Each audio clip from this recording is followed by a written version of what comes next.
Hollywood's golden age once sold the world a dream of timeless beauty. On screen, its stars appeared radiant and flawless as if time itself could never reach them. Yet behind the spotlight, that beauty was not natural. It was adjusted, refined, and at times maintained at the cost of the human body itself. Some were forced by studios to alter their faces at a very young age, simply to earn a place in front of the camera.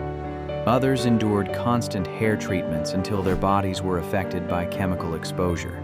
There were even those who, in desperation, turned to unregulated procedures in a final attempt to hold on to careers slipping out of reach. And when the glamour faded, the price they paid was harsher than any role they had ever played. Today's video looks back at 10 Hollywood Golden Age stars whose lives became closely associated with cosmetic intervention and whose final outcomes proved the most tragic behind the illusion of perfect beauty. 1. Marilyn Monroe, a global icon worn down by the perfect image Hollywood itself created. Marilyn Monroe was not simply a movie star. She became a global template of beauty repeatedly reinforced by film studios, magazines, and American television as an unchanging formula. Youthful, soft, flawless. The problem was that this formula allowed no deviation and left no room for time to leave its mark. From the very beginning of her contract with 20th Century Fox around 1950 to 1951, Marilyn was forced to face intense pressure to photograph well. Close-up cinematography of that era was unforgiving toward any facial angle deemed less than ideal, and Hollywood did not wait for anyone. It was within this context that rumors of appearance-related adjustments began to surface quietly, never publicly, yet persisting for decades. The most frequently mentioned case involves a minor refinement of the nasal bridge. According to medical documents referenced by journalist Jack Olson in an investigative series published in Life magazine in the late 1960s, Marilyn was believed to have visited the clinic of Dr. Michael Gurdon, a cosmetic physician well known among Los Angeles celebrities. If such a procedure occurred, it happened very early and was extremely minimal. Not to change her face, but simply to refine the bridge under studio lighting. Those who have compared photographs of Marilyn before and after 1952 often note that a difference exists, but one so subtle that only the camera could truly detect it. This was followed by discussion surrounding her chin. In 1972, while reviewing dental records for an NBC documentary project, a number of dental X-ray images believed to belong to Marilyn were released. Physicians who analyzed the images noted signs consistent with a small chin implant, a common practice among actors of that era. The goal was not to alter her appearance, but to achieve better balance during close-up shots. A small detail, yet one that illustrates the degree of visual control Hollywood demanded of her. There were also less discussed procedures that occurred more routinely. Marilyn was believed to have undergone electrolysis to refine her hairline and remove fine facial hair, a standard process for stars at the time. While not considered surgical, it required repeated sessions, involved discomfort, and carried psychological strain. Family members later recalled that she was deeply sensitive to studio lighting, constantly fearing that even the smallest facial detail might be magnified by the camera. These interventions did not exist in isolation from another, quieter factor: medication.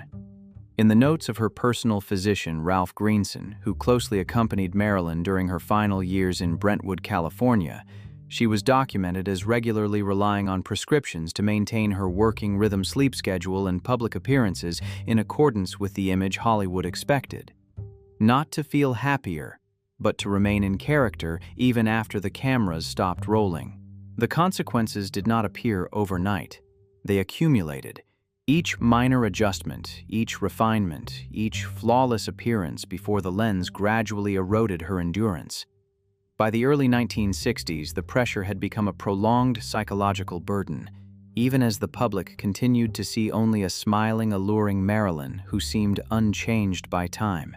Her passing at a very young age shocked Hollywood.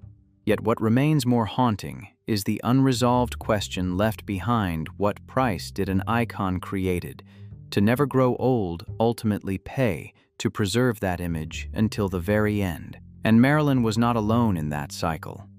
Following her came another female star, more powerful, more disciplined, and even more intensely focused on controlling appearance, who turned the fight against aging into a personal philosophy. 2. Joan Crawford, an A-list legend obsessed with age until her final years. From an early point in her career, Joan Crawford understood something. Many only realize too late in Hollywood, you are not allowed to age naturally. Even when she was still known by her birth name Lucille LeSueur before signing with MGM in the mid-1920s, studio executives judged her face as not sharp enough for the camera. This was not advice. It was an ultimatum. Archival photographs from 1924 to 1925 show Lucille with a lower nasal bridge, a wider tip, and softer facial contours. Just a few years later, as the name Joan Crawford appeared prominently on MGM posters, her face had changed noticeably. The nose was slimmer, higher, and sharply defined in profile to the point where studio lighting seemed to sculpt it naturally. Film historians such as Donald Spoto and Charles Hyam largely agree that this transformation could not be explained by makeup or camera angles alone. Nasal refinement is widely regarded as a near certainty, a necessary reconstruction to enter the ranks of A-list stars. But the nose was only the beginning. What truly made Joan Crawford a symbol of visual authority was her jawline and cheekbone structure. That square, angular face conveying control and cool intensity not only set her apart from the softer-featured stars of the era, but became her trademark. Two perspectives coexist. One suggests this was a natural structure emphasized through extreme weight control. The other, referenced by backstage journalists such as Hedda Hopper in gossip columns of the late 1940s, suggests that Crawford subtly refined her jaw and cheek areas, possibly combined with wisdom tooth extraction to create a more hollowed appearance. No medical records were ever made public, but the visible transformation makes the lighting alone explanation difficult to sustain. Notably, Joan Crawford did not avoid the fight against aging. On the contrary, she treated it as part of the job. From the late 1940s onward, as many peers began accepting supporting roles, Crawford was believed to have undergone early facelift procedures to maintain her image as queen of the silver screen. Colleagues at Warner Brothers later recalled that she was meticulous about lighting, always requesting overhead illumination to keep facial contours firm. As she entered her 50s and then her 60s, these interventions reportedly continued. In private conversations, Crawford was known to say quite plainly that an actor must preserve their appearance for the audience not as vanity, but as professional responsibility. Beyond visible procedures, there existed a persistent pattern of non-surgical obsession. Joan Crawford was famous for an extremely strict, diet-intense physical training during an era when fitness was rarely associated with Hollywood women and heavy makeup with sharply defined lines. Lighting was harsh and deliberate, giving her face the look of carved stone. Everything served a single goal: never allow time to gain the upper hand.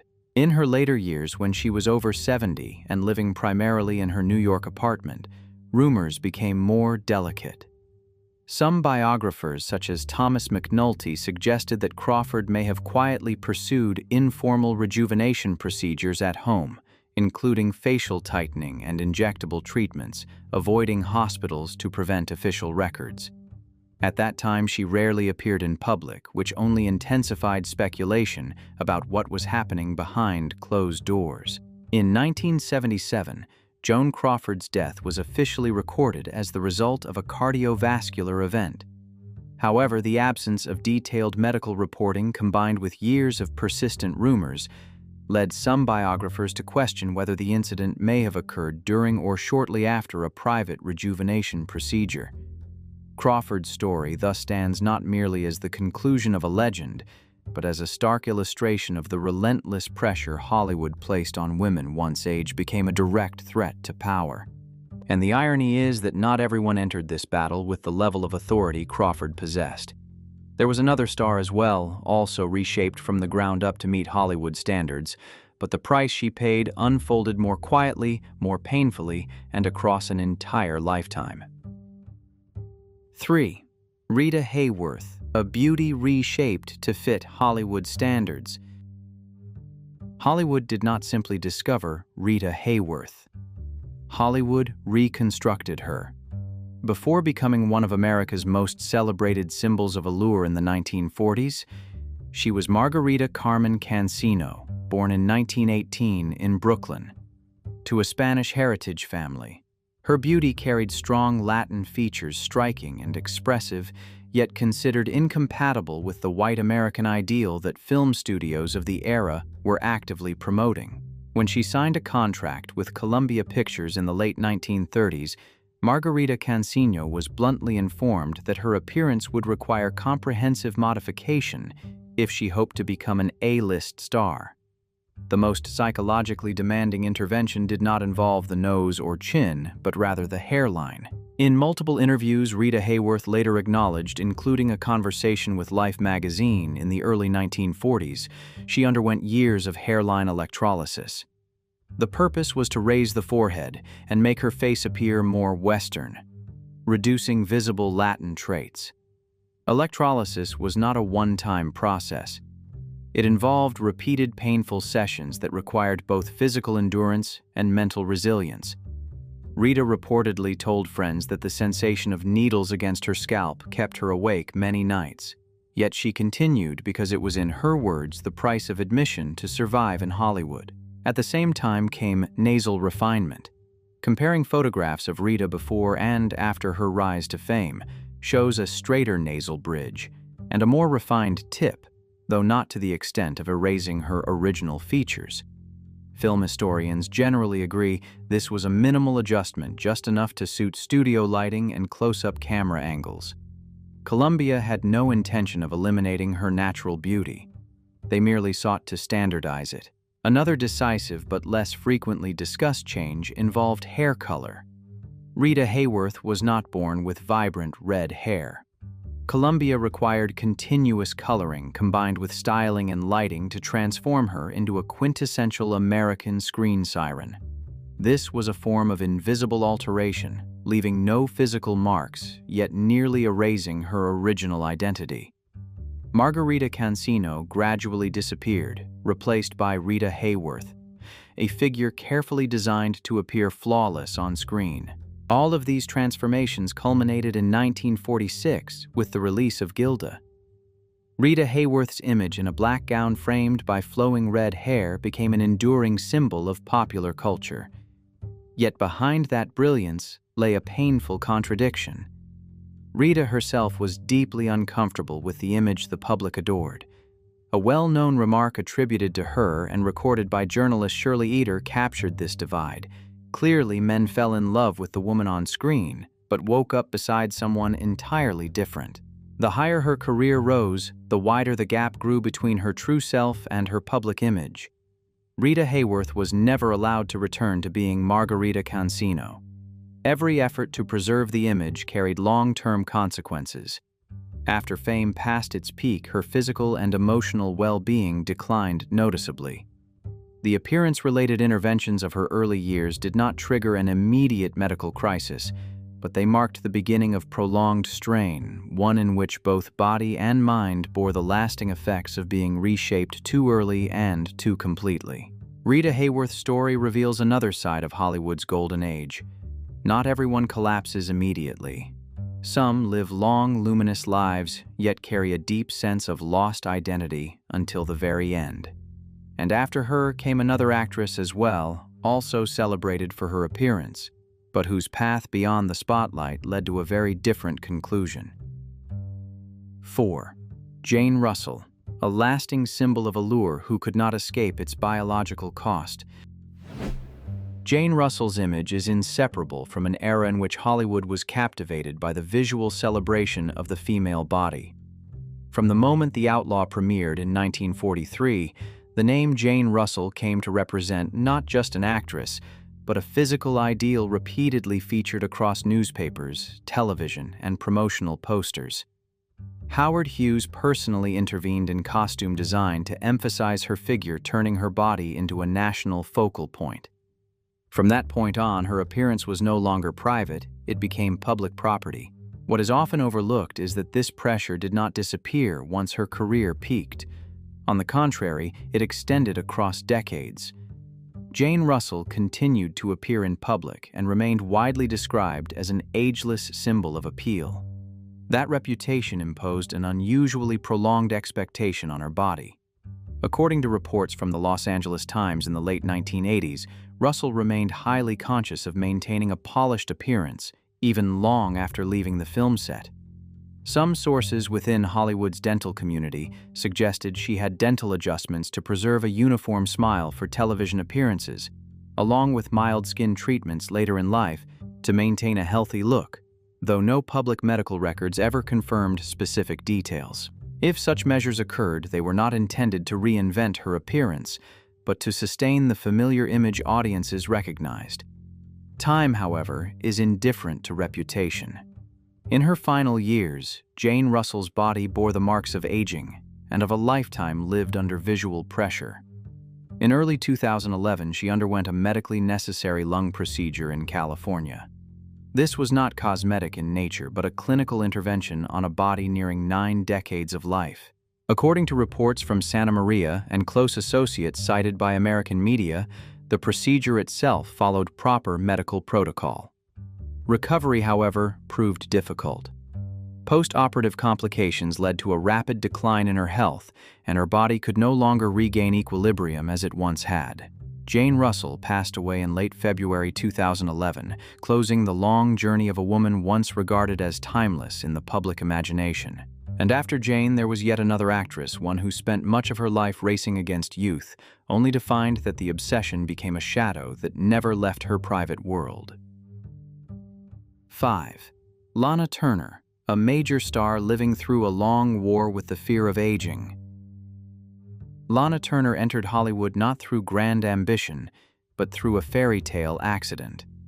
In the late 1930s, a young woman from a poor background was discovered at a soda fountain in Los Angeles and quickly signed by MGM. But from that very moment, Lana understood that natural beauty was not enough. To last, a star's appearance had to be standardized to fit the camera's demands.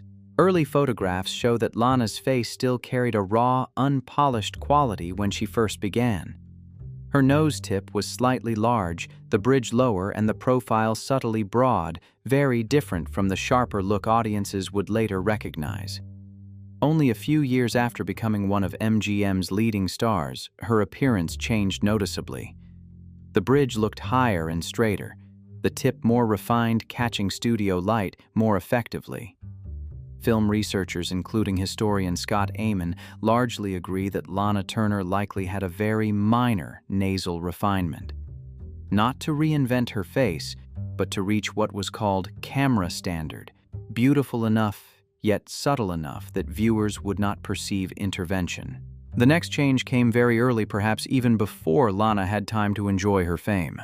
Coming from poverty, her teeth did not meet MGM's image requirements. As soon as she signed, Lana was sent for dental correction, creating an even, bright smile that quickly became part of her brand. This was not a personal preference, but a studio mandate. In behind-the-scenes pieces published by The Hollywood Reporter in the 1940s, standardizing the smile was treated as the first essential step in elevating a young actress to stardom. As she reached middle age, the battle with time intensified. Unlike those who either hid everything or spoke too openly, Lana Turner chose a quiet path. From the late 1950s into the 1960s, she reportedly began undergoing early facelift procedures to preserve a polished, smooth elegance, not to look like a teenager, but to avoid falling behind her established image. At an age when many peers accepted supporting roles, Lana's skin still appeared firmer than typical. Yet, attentive observers noticed her expressions gradually becoming less flexible, especially around the mouth, an outcome commonly associated with early-generation facelift techniques, when aesthetic medicine could not yet achieve subtle results. These measures helped Lana Turner sustain her image for a long time, but they carried quieter consequences. When the spotlight dimmed, the anxiety about aging did not disappear. According to late-life television interviews in the United States, she became more withdrawn, increasingly cautious of cameras, and rarely appeared in public. Lana's tragedy was not a single medical incident, but the way she spent her later years looking into mirrors more than enjoying life, as if time itself were always chasing her from behind. But that tragedy would not remain quiet. It would erupt around an intervention that seemed ordinary, yet ended up redirecting an entire destiny. 6. Jeff Chandler, a leading man pushed toward medical intervention by the pressure to always be strong. At his peak, Jeff Chandler embodied the kind of masculinity Hollywood craved in the early 1950s: tall, broad-shouldered, a deep, resonant voice, and a hardened stare. On Universal Pictures posters, he appeared like a warrior born to confront adversity. That image, many film historians argue, became an invisible trap in his real life. Before becoming Jeff Chandler, he was born Ira Grossel, an American of Jewish heritage with softer facial features, a larger nose, and a thicker nasal tip. Photographs from the late 1930s show a look that did not align with the epic heroes, leaders, and warriors Hollywood was seeking at the time. Entering the industry, reconstruction was almost mandatory. Film scholarship, including analysis associated with the American Film Institute, largely agrees that Chandler refined his nose. The change was clear yet carefully executed: a higher, straighter bridge, and a more refined tip enough to create a sharper profile under studio lighting without looking artificial. This was not purely aesthetic. It was a strategic career move. Then came the broader process of masculinizing the entire face. Compared to his pre-fame appearance, Chandler's jaw looked squarer and stronger, his overall lines more rigid. Some argue this resulted from weight loss, facial hair makeup, and lighting designed specifically for a masculine screen persona. Others suggest the possibility of minor intervention around the jaw or chin, though no public medical records confirm it. Either way, the end result was a face engineered to project a raw, forceful presence well-suited to the outsider warrior roles he frequently played. Other details were also tightly managed. His hairline remained neat, and his forehead appeared higher and more open as he entered middle age. Colleagues later mentioned that Chandler was highly attentive to hair and camera angles, but those were secondary. More important was that Hollywood did far more than adjust a face. They changed his name, shaped his voice, and rebuilt his screen identity. Ira Grossel became Jeff Chandler, transformed from an American man of Jewish heritage into an emblem of primitive masculinity. The irony is that Hollywood used an actor who had refined his nose to portray roles marketed as the most untamed and pure archetypes. The pressure to always appear strong did not stay on screen. In 1960, during a recreational baseball game, Chandler suffered a back injury. For an ordinary person, this might have meant rest and recovery. But for a leading man treated as a studio asset, visible weakness was unacceptable. According to materials later analyzed by Dr. Robert Stevens, the decision to undergo spinal surgery was made under the combined weight of production schedules and commercial value still resting on his shoulders. The operation took place in California in 1961. During the procedure, a serious vascular complication occurred, followed by a chain of infections his body could not overcome. Despite receiving the best available care, Chandler did not survive. He was only 42.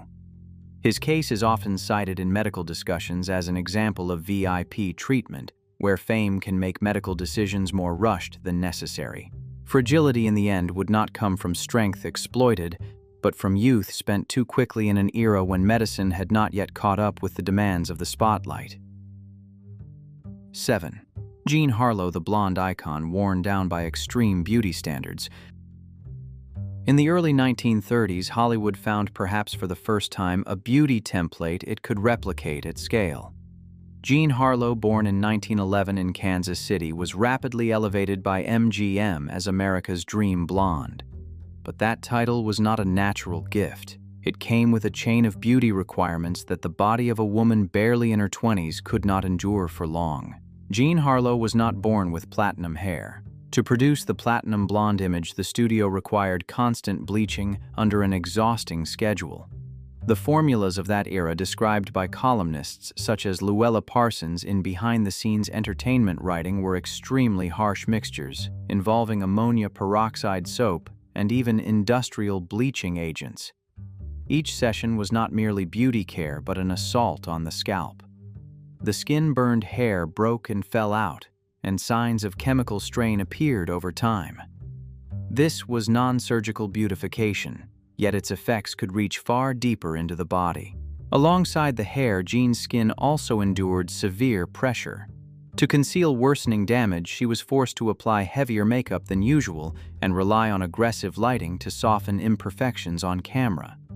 According to accounts from the set of Saratoga in 1937, colleagues began noticing that Jean's complexion had darkened and her body looked visibly exhausted, yet she still stepped in front of the camera, wearing the familiar smile. Beyond chemicals and lighting, Jean Harlow also adopted extreme routines common among stars of the era, strict dieting to maintain her figure, and using various solutions and pills promoted as stamina boosters for performers.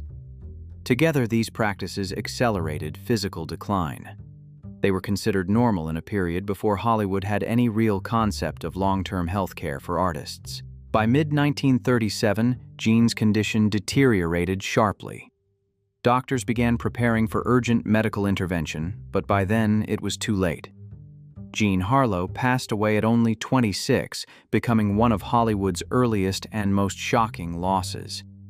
Many film historians later argued that it was not a single decision that broke her body, but an entire system of relentless beauty demands imposed while she was still very young. Jean Harlow's name forced Hollywood to confront how quickly beauty could be consumed. Yet the tragedy would become even more distorted in the story of another star, one not undone by chemicals or youth, but trapped in a decades-long mystery where no one can say for certain what truly happened behind closed doors. 8. Marie McDonald. The body and the mystery surrounding her final interventions. From the moment she emerged in the late 1940s, Marie McDonald was branded by studios and the press with a revealing nickname, The Body. It was not praise for her acting, but a label that reduced her value almost entirely to physical appearance. In an era when female stars were still publicly promoted as naturally beautiful, Marie became the emblem of a beauty widely suspected to be constructed. Born in 1923, Marie McDonald entered the entertainment industry at a time when cosmetic procedures were still crude high-risk and kept strictly confidential. Yet, her case stood apart. Comparing images of Marie across the years reveals striking changes. Her face gradually looked different. Her figure appeared increasingly unnatural in ways difficult to explain through lighting or costume alone. Facial expressions became stiff, particularly around the mouth and eyes. Journalists of the era, including writers for Confidential magazine and columnists such as Walter Winchell, frequently questioned the extent of her appearance-related interventions. One of the most controversial rumors involved her bust line. Marie McDonald regularly appeared on unofficial lists such as early stars to undergo enhancement or symbols of allure shaped by medical means. Although no public medical records exist, the abrupt nature of the change made it hard for the public to believe it resulted solely from wardrobe or undergarments. Within industry circles, she was even mockingly referred to as built not born, a bitter phrase reflecting Hollywood's deeply conflicted attitude toward aesthetic modification. The changes were not limited to her body.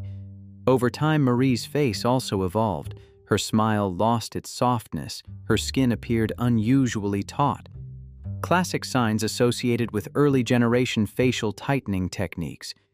Nasal refinement was also mentioned in several photographic analyses published years later. While no definitive proof was ever produced, the cumulative transformation led many film historians to believe that Marie McDonald underwent multiple interventions affecting both face and body from an early stage in her career. However, Hollywood's eventual rejection of her was not driven by appearance alone. Marie was also known for a turbulent personal life, multiple marriages, and frequent appearances in tabloid coverage. In an industry that publicly upheld the myth of natural beauty, a woman who openly embodied a highly perfected appearance was viewed as crude, unrefined, and unworthy of respect. The combination of scandal and a look deemed artificial caused her career to collapse rapidly. In 1965, Marie McDonald passed away. The official cause was recorded as medication-related, but conflicting accounts from friends, and the press turned her death into a lingering mystery. There were no clear medical records, no unified explanation, only unanswered questions surrounding her final years and the ways Hollywood continued to control an image even after a star had disappeared. Marie McDonald's case reveals a bitter paradox. Hollywood creates perfected bodies, then punishes those who fully become products of that system. And as the story moves forward, the tragedy will no longer center on constructed beauty, but on the desperate efforts of a once-adored star, trying to preserve her final sense of worth after every door had already closed. 9. Barbara Payton, the desperate attempt to reconstruct a discarded star. In the early stage of her career, Barbara Payton represented exactly what Hollywood favored in the late 1940s. Blonde hair, a soft, rounded face, and a fragile gaze embodied the girl-next-door image with a hint of allure. Promotional photographs from the period when she signed with Universal and later 20th Century Fox show a largely unaltered appearance. Her nose, chin, and cheekbones displayed no significant changes. There was no visible indication of cosmetic intervention during her peak years. At that time, Barbara's beauty was sufficient to stand on its own. Everything began to unravel after a series of scandals that shook Hollywood in the early 1950s. A widely publicized romantic triangle involving Barbara Payton Franchot-Tone and Tom Neal became relentless tabloid material for outlets such as Confidential Photoplay and gossip columns by Hedda Hopper. The situation culminated in a physical altercation that sent Tone to the hospital, an incident that completely destroyed Barbara's dream girl image. Studios quickly withdrew, roles disappeared, the phone stopped ringing. It was during this period, according to many behind-the-scenes accounts, that Barbara began turning to aesthetic interventions. No longer a tool for image construction, as it was for studio-protected stars, these measures took on the character of panic-driven reactions. Some sources suggest minor nasal refinement to sharpen her features. Others mention early facial tightening and skin procedures intended to conceal visible decline. No official medical records exist, but the timing of these changes, coinciding precisely with her career collapse, makes the speculation difficult to ignore. The consequences are evident in photographs from her final years. Barbara's face lost its former softness, her expression appeared fatigued, and her skin showed significant deterioration. The aesthetic techniques of the time were far too crude to restore a body already worn down by stress, alcohol, and emotional exhaustion. Medical intervention offered no miracle. It only made the decline more visible, one that Hollywood itself had helped create. What truly destroyed Barbara Payton was not what happened in treatment rooms, but how the industry and the media treated her afterward. She was branded with cruel labels, excluded from roles, and publicly ridiculed in print. From a promising star, Barbara became a cautionary example of the cost of falling out of line during Hollywood's golden age. Once she could no longer sell a dream, she was pushed aside without any path back. In 1967, Barbara Payton's life ended with the official cause recorded as multi-organ failure. For many within the industry, however, it was merely the final clinical sentence. In a tragedy that had unfolded over many years, a woman valued for her appearance, then abandoned when that appearance no longer served the story Hollywood wanted to tell. And there was still another case to follow, one in which the collapse happened faster, more quietly, without public scandal, only youth consumed by a system that never allowed vulnerability. 10. Carole Landis, a beauty forced to endure with no way out. From the moment she arrived in Hollywood in the early 1940s, Carole Landis was placed into a familiar yet unforgiving mold. She was required to be the glamorous blonde star, always fresh, always camera-ready, always presenting a flawless smile, regardless of what might be fracturing internally. In that system, appearance was both a ticket of entry and a set of invisible restraints. Comparing photographs of Carole as a teenager with those from her early rise to fame reveals a very early and discreet adjustment. Originally, her nose had a slightly rounded tip and a lower bridge, features considered plain by Hollywood standards of the time. After signing her contract, her face appeared more refined on screen with a straighter nasal bridge. Film historians generally view this as a minor professional adjustment, sufficient to secure roles but never intended to transform her identity. It was a career requirement, almost obligatory for young actresses of that era. Notably, Carol Landis stopped there. Throughout her career, her face retained a soft, natural quality. Her body showed no signs of extensive intervention. As time passed, her appearance evolved in an organic way, consistent with natural biological rhythms. This suggests that medical alteration was never the path she relied on to preserve her standing. Yet that very choice left her more vulnerable in an industry accustomed to endlessly polishing its icons. The true pressure came from constant comparison. In press coverage and behind studio doors, Carol was frequently measured against rising stars such as Betty Grable, Rita Hayworth, and Lana Turner. Entertainment writers of the era used a particularly cutting remark. She looked like a star but never became an icon. Attractive but not distinctive enough. Alluring but lacking the singular mark that would earn protection. In Hollywood's golden age, this was a quiet but decisive verdict. Away from the spotlight, Carol's personal world steadily narrowed. A complicated relationship with Rex Harrison further isolated her within the industry. Friends grew distant. Work opportunities declined while her public image still demanded the same radiant composure as in her early years. With no psychological support systems and no space for vulnerability, Carol bore everything alone behind closed doors. In 1948, at just 29 years old, Carol Landis's life ended in a deeply personal tragedy. Her passing turned her into a different kind of Hollywood symbol, not a star destroyed by medical intervention or physical collapse, but by the requirement to remain beautiful, stable, and silent in the face of pain no one wanted to acknowledge.